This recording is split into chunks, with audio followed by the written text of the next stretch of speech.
به ولاگ فستیوال لوسلدورف خیلی خوش اومدین.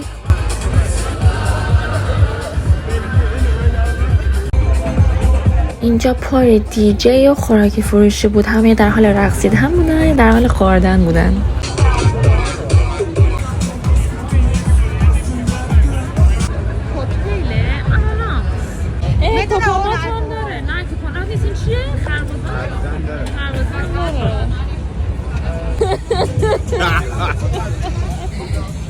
خوشمزه است؟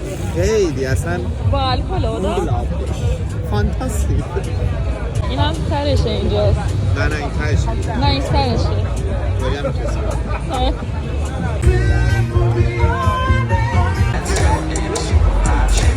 فستیوال خیلی بزرگ بود. اینجا نامه کلی از کل فستیوال بهتون نشون دادم. ما هم کلشو چرخیدیم و بعدش هم رفتیم خونه. دوستتون دارم.